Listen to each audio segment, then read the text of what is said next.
ಸ್ನೇಹಿತರೆ, ನಾವು ಜೀವನದಲ್ಲಿ ದೊಡ್ಡ ಬದಲಾವಣೆಗಳಿಗಾಗಿ ಯಾವಾಗಲೂ ದೊಡ್ಡ ಅವಕಾಶಗಳನ್ನೇ ಕಾಯುತ್ತಿರುತ್ತೇವೆ. ಆದರೆ ಕೆಲವೊಮ್ಮೆ ಜೀವನವನ್ನು ಬದಲಿಸುವ ಶಕ್ತಿ ತುಂಬಾ ಸಣ್ಣ ಅಭ್ಯಾಸಗಳಲ್ಲಿ ಇರುತ್ತದೆ ಅನ್ನೋದು ನಮಗೆ ಗೊತ್ತಾಗುವುದೇ ಇಲ್ಲ. ಆಚಾರ್ಯ ಚಾಣಕ್ಯರು ಹೇಳಿದ ಒಂದು ಆಳವಾದ ಸತ್ಯ ಇದೆ. ನಮ್ಮ ದಿನಚರಿಯಲ್ಲಿರುವ ಪ್ರತಿಯೊಂದು ಸಣ್ಣ ಕಾರ್ಯವೂ ನಮ್ಮ ಜೀವನದ ಮೇಲೆ ಪರಿಣಾಮ ಬೀರುತ್ತದೆ. ನಾವು ಹೇಗೆ ಯೋಚಿಸುತ್ತೇವೆ, ಹೇಗೆ ನಡೆದುಕೊಳ್ಳುತ್ತೇವೆ, ದಿನದ ಕೊನೆಯಲ್ಲಿ ನಮ್ಮ ಮನಸ್ಸನ್ನು ಯಾವ ಸ್ಥಿತಿಯಲ್ಲಿ ಬಿಡುತ್ತೇವೆ, ಇವೆಲ್ಲವೂ ನಿಧಾನವಾಗಿ ನಮ್ಮ ಭವಿಷ್ಯವನ್ನು ರೂಪಿಸುತ್ತವೆ. ಒಂದು ಕ್ಷಣ ಯೋಚಿಸಿ ನೋಡಿ. ದಿನವಿಡೀ ನಾವು ಎಷ್ಟೇ ದುಡಿದರೂ ರಾತ್ರಿ ಮಲಗುವ ಮುನ್ನ ನಮ್ಮ ಮನಸ್ಸು ಗೊಂದಲದಲ್ಲಿದ್ದರೆ, ಕೋಪ, ಅಸಮಾಧಾನ ಅಥವಾ ನಿರ್ಲಕ್ಷ್ಯದಿಂದ ತುಂಬಿದ್ದರೆ ಆ ದಿನದ ಶ್ರಮಕ್ಕೆ ನಿಜವಾದ ಮೌಲ್ಯ ಸಿಗುತ್ತದೆಯಾ? ಇಲ್ಲ. ಯಾಕೆಂದರೆ ದಿನದ ಕೊನೆಯ ಕ್ಷಣವೇ ನಮ್ಮ ಒಳಗಿನ ಶಕ್ತಿಯನ್ನು ನಿರ್ಧರಿಸುತ್ತದೆ. ಚಾಣಕ್ಯರ ಪ್ರಕಾರ ರಾತ್ರಿ ಮಲಗುವ ಮುನ್ನ ನಾವು ಮಾಡುವ ಕೆಲವು ಸರಳ ಅಭ್ಯಾಸಗಳು ಕೇವಲ ನಮ್ಮ ದಿನವನ್ನು ಮುಗಿಸುವುದಲ್ಲ, ಅದು ನಮ್ಮ ನಾಳೆಯ ಜೀವನವನ್ನು ಸಿದ್ಧಪಡಿಸುವ ಪ್ರಕ್ರಿಯೆ.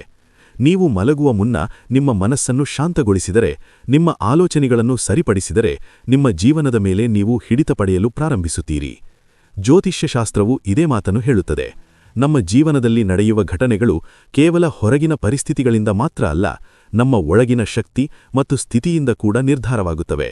ನೀವು ನಿಮ್ಮ ಮನಸ್ಸನ್ನು ಶುದ್ಧವಾಗಿಟ್ಟರೆ, ನಿಮ್ಮ ಚಟುವಟಿಕೆಗಳಲ್ಲಿ ಶಿಸ್ತು ಇಟ್ಟರೆ, ನಿಮ್ಮ ಜೀವನದಲ್ಲಿ ಒಂದು ಪಾಸಿಟಿವ್ ಶಕ್ತಿ ಹರಿಯಲು ಪ್ರಾರಂಭಿಸುತ್ತದೆ. ಅದನ್ನೇ ನಾವು ಗ್ರಹಗಳ ಶುಭ ಪ್ರಭಾವ ಎಂದು ಹೇಳುತ್ತೇವೆ. ಲಕ್ಷ್ಮೀದೇವಿಯ ಕೃಪೆ ಅಂದರೆ ಕೇವಲ ಹಣ ಬರುವುದಲ್ಲ ಸ್ನೇಹಿತರೆ, ಅದು ಶಾಂತಿ, ಸಮೃದ್ಧಿ ಮತ್ತು ಸ್ಥಿರತೆ. ಅದು ನಮ್ಮ ಜೀವನದಲ್ಲಿ ಇರಬೇಕಾದ್ರೆ ನಾವು ಪ್ರತಿದಿನ ಮಾಡುವ ಸಣ್ಣ ಸಣ್ಣ ಕೆಲಸಗಳಲ್ಲಿ ಜಾಗ್ರತೆ ಇರಬೇಕು, ವಿಶೇಷವಾಗಿ ರಾತ್ರಿ ಮಲಗುವ ಮುನ್ನ. ಯಾಕೆಂದರೆ ಅದು ದಿನದ ಅಂತ್ಯ ಮಾತ್ರ ಅಲ್ಲ, ಅದು ನಾಳೆಯ ಆರಂಭ.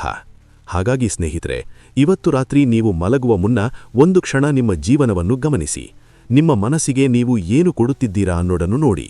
ಯಾಕೆಂದರೆ ನೀವು ಆ ಕ್ಷಣದಲ್ಲಿ ತೆಗೆದುಕೊಳ್ಳುವ ಸಣ್ಣ ನಿರ್ಧಾರಗಳೇ ನಿಮ್ಮ ಭವಿಷ್ಯವನ್ನು ನಿಧಾನವಾಗಿ ರೂಪಿಸುತ್ತಿವೆ. 1. ಹಣ ಮತ್ತು ಸಂಪತ್ತಿಗೆ ಸರಿಯಾದ ಗೌರವ ನೀಡಿ. ಒಂದು ಸಣ್ಣ ದೃಶ್ಯ ನಿಮ್ಮ ಮುಂದೆ ತರುತ್ತೀನಿ. ರಾತ್ರಿ ದಿನವಿಡೀ ದುಡಿದು ಮನೆಗೆ ಬಂದಿದ್ದೀರಾ. ದೇಹ ಸುಸ್ತಾಗಿ ಹೋಗಿದೆ, ಮನಸ್ಸು ಹೇಳುತ್ತಿದೆ ಇವತ್ತು ಸಾಕು ಅಂತ. ಆ ತುರ್ತಿನಲ್ಲಿ ನೀವು ನಿಮ್ಮ ಜೇಬಿನಿಂದ ವಾಲೆಟ್ ತೆಗೆದು ಎಲ್ಲಾದರೂ ಬಿಸಾಡುತ್ತೀರಿ. ಕೆಲವೊಮ್ಮೆ ಹಾಸಿಗೆಯ ಮೇಲೆ, ಕೆಲವೊಮ್ಮೆ ಟೇಬಲ್ ಮೇಲೆ. ನೋಟುಗಳು ಮುದುಡಿರುತ್ತವೆ, ಚಿಲ್ಲರೆ ಚದುರಿರುತ್ತದೆ. ನಾವದನ್ನು ಗಮನಿಸುವುದೇ ಇಲ್ಲ, ಯಾಕೆಂದರೆ ಅದು ನಮಗೆ ಸಾಮಾನ್ಯ ವಿಷಯ ಅನಿಸುತ್ತದೆ. ಆದರೆ ಸ್ನೇಹಿತರೆ, ಇದೇ ಜಾಗದಲ್ಲಿ ಚಾಣಕ್ಯರು ಒಂದು ದೊಡ್ಡ ಸತ್ಯ ಹೇಳುತ್ತಾರೆ. ಅವರು ಹೇಳುತ್ತಾರೆ, ಸಂಪತ್ತು ಅಂದರೆ ಕೇವಲ ಹಣವಲ್ಲ, ಅದೊಂದು ಶಕ್ತಿ. ನೀವು ಆ ಶಕ್ತಿಯನ್ನು ಹೇಗೆ ಗೌರವಿಸುತ್ತೀರೋ ಅದೇ ರೀತಿಯಲ್ಲಿ ಅದು ನಿಮ್ಮ ಜೀವನದಲ್ಲಿ ಉಳಿಯುತ್ತದೆ. ಒಮ್ಮೆ ಕಲ್ಪಿಸಿಕೊಳ್ಳಿ, ಒಬ್ಬ ವ್ಯಕ್ತಿ ಅದೇ ರೀತಿ ದಿನವಿಡೀ ದುಡಿದು ಮನೆಗೆ ಬರುತ್ತಾನೆ. ಆದರೆ ಮಲಗುವ ಮುನ್ನ ಒಂದು ಸಣ್ಣ ಕೆಲಸ ಮಾಡುತ್ತಾನೆ.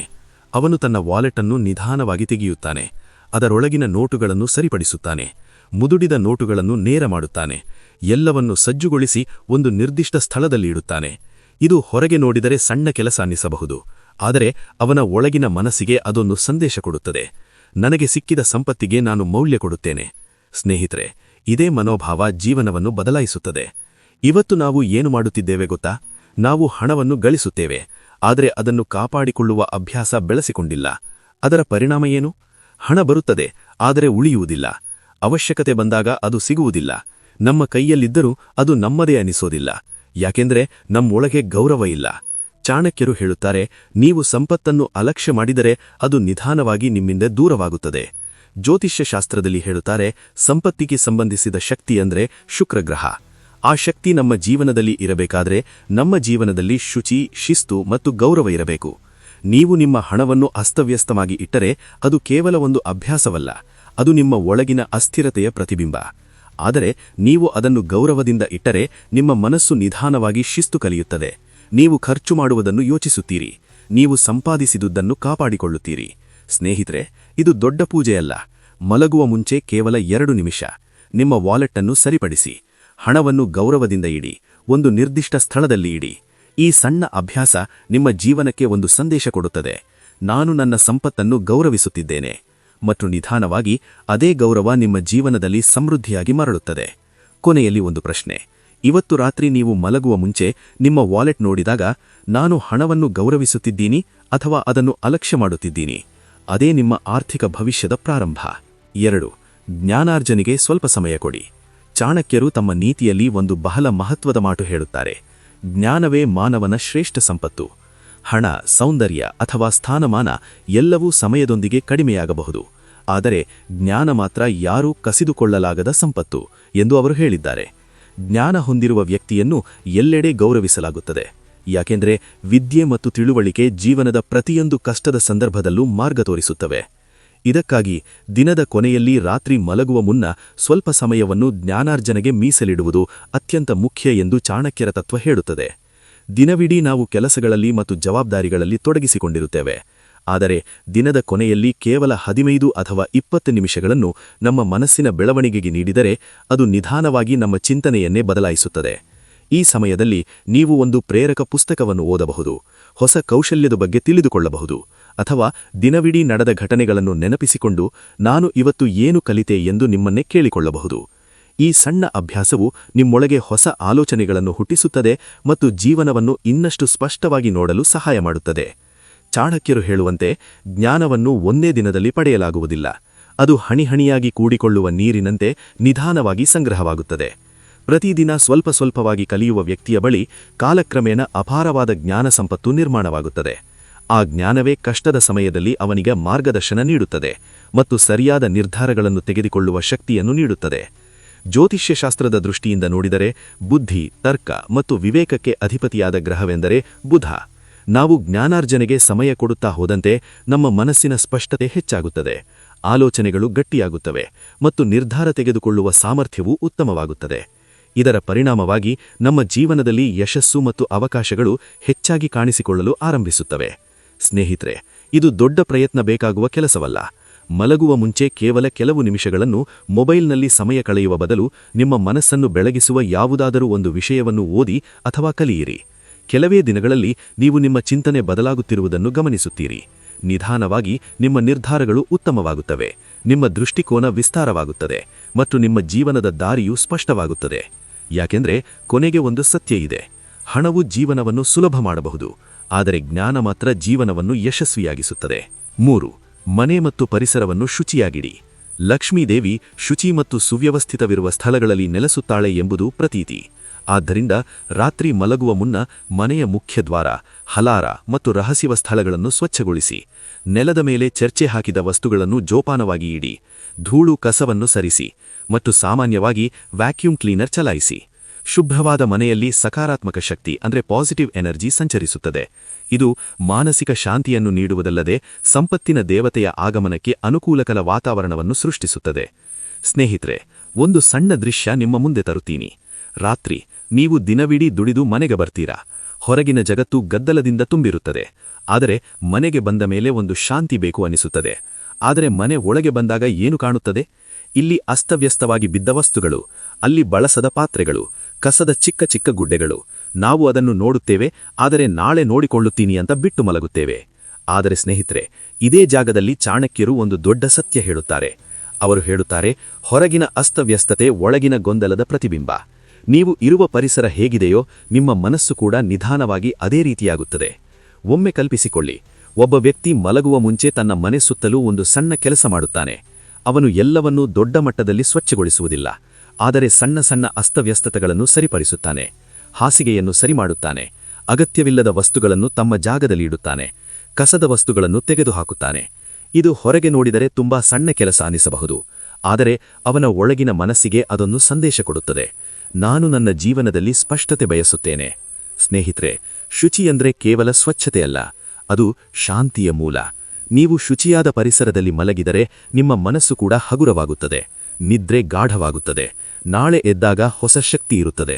ಆದರೆ ಅಸ್ತವ್ಯಸ್ತ ಪರಿಸರದಲ್ಲಿ ಮಲಗಿದರೆ ಮನಸ್ಸು ಅನಾಯಾಸವಾಗಿ ಅಶಾಂತವಾಗಿರುತ್ತದೆ, ಚಿಂತನೆಗಳಲ್ಲಿ ಗೊಂದಲ ಇರುತ್ತದೆ, ಯಾವುದೇ ಕೆಲಸಕ್ಕೂ ಸ್ಪಷ್ಟತೆ ಕಾಣಿಸುವುದಿಲ್ಲ. ಇವತ್ತು ನಾವು ಏನು ಮಾಡುತ್ತಿದ್ದೇವೆ ಗೊತ್ತಾ?